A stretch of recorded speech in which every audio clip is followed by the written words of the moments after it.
In the Department of Defense, whose sole purpose is to rescue in high-risk technical areas.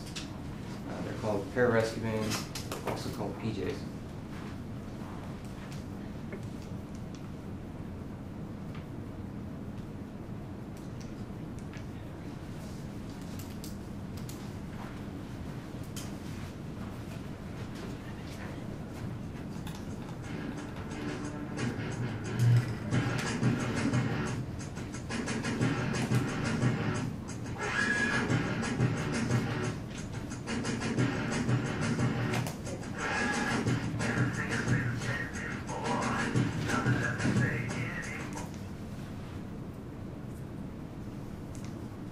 Okay, we're going to talk about, here's an overview, their mission, the qualifications that individuals carry, tactical ground operations, waterborne operations, cold weather, high angle operations, air operations.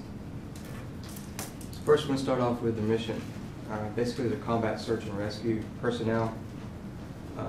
It's a worldwide global capability to rescue military members, civilians in austere and non-permissive environments, sometimes combat related, sometimes humanitarian related. They are emergency medical treatment, triage, and continued field care. They provide survival and invasion assistance with surface movement to areas suitable for recovery. It started out with pilots getting shot down. There was a need for a rescue team to go in and get them out. So that's how it all started, and then it evolved from there.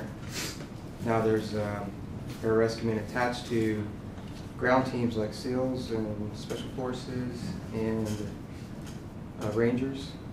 Certain special missions, they'll be attached.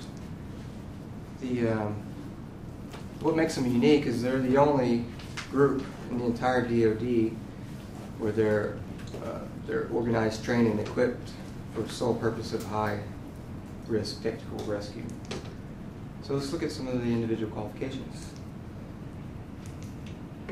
They're all aircrew members on rotary wing helicopters and fixed wing, like C-130s, big airplanes. They're all precision parachutists, static line, and military freefall. Survival and invasion experts to assist pilots when they go and find them in the jungle, assist them out.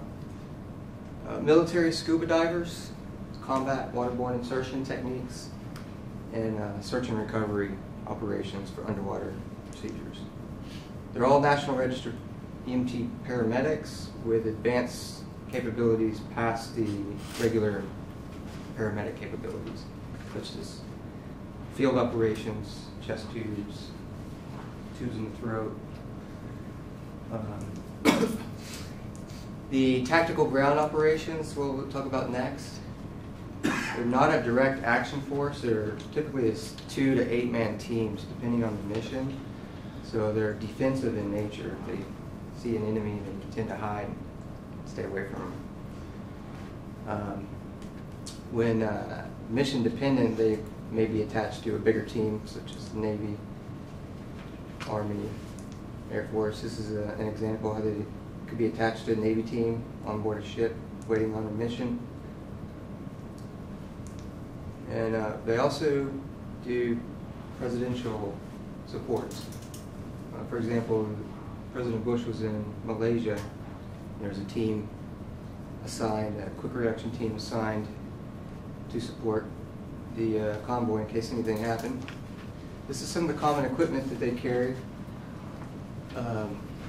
Get your standard med ruck, medical backpack, M4 203 grenade launcher, 9mm, some bullets, night vision goggles, and your radio equipment. Communications capabilities, they are fluent in all types of radios, SATCOM, VHF, FM, secure, unsecure, and they're also capable of ground-to-air signals when the comms go out. You need support. You can make Those signals let us know. Waterborne operations. This is used for infiltrations, underwater, or swimming on top of the water to get to an objective area. And also used for underwater rescues. Sometimes divers get caught in a cave, and they'll call these guys, pararescue, sometimes to go and get them out. Also, for waterborne operations is tether duck procedures. This is where you roll up a boat and deploy it out of a helicopter with a rope. You rappel it down. Once you get in the water, you inflate the boat and carry on with the mission. There's another soft duck deployment. This is out of a helicopter. Helicopter flies you to the objective area, and you slide the boat out the back and carry on with your mission. Next, we'll talk about cold weather, high angle operations, mountain rescue type stuff. This is basically the ability to rescue climbers, maybe pilots that get shot down and they land in the mountains. Also, a lot of people get stuck in crevasses out in the glaciers in Alaska.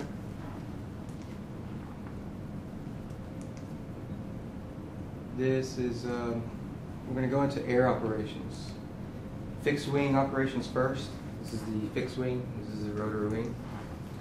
Out of the fixed wing, you have options to do static line parachute deployments in the land, water, or adverse terrain, or even intentional tree landings. A military free fall deployment, HALO, also known as HALO or HAHO, in as low as 2,000 feet and as high as 35,000 feet. That's the drop altitudes. There's a static line picture, and there's a free fall picture. Rigging alternate method, Zodiac, also called RAMS. It's for deploying a boat out of the back of a helicopter. You put a parachute on it, actually it's on the back of a fixed wing. And then this started with NASA support. The pararescue men support NASA whenever the space shuttle is coming back down and they need to land. There's always a few search and rescue teams up in the air in one of these C-130s with this package, a RAMS package, just waiting in case something happens. They'll deploy it and go get the guys out of the water.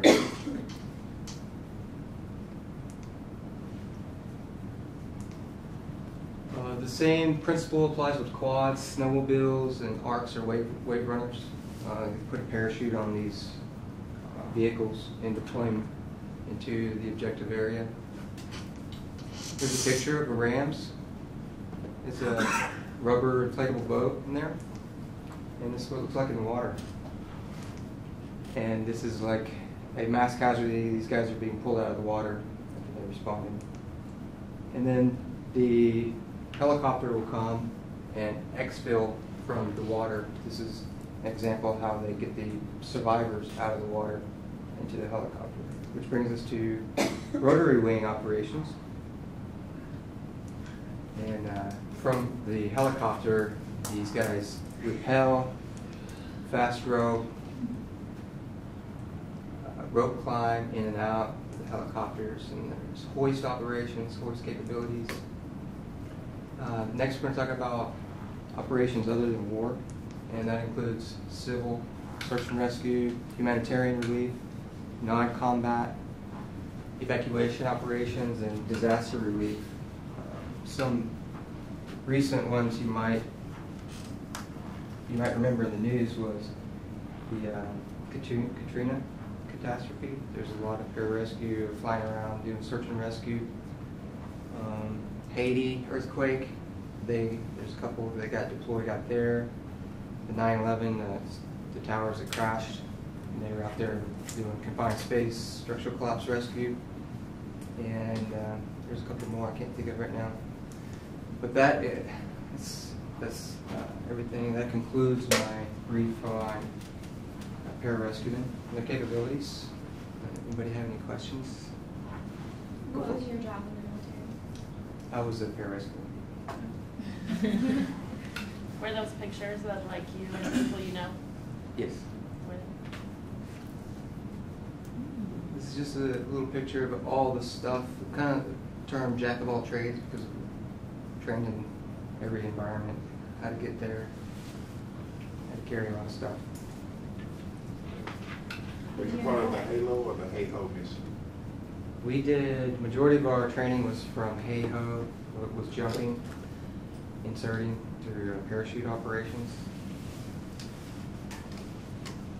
Did you enjoy it? It was very fun. While it lasted. I was in a couple helicopter accidents, so I got out a little early.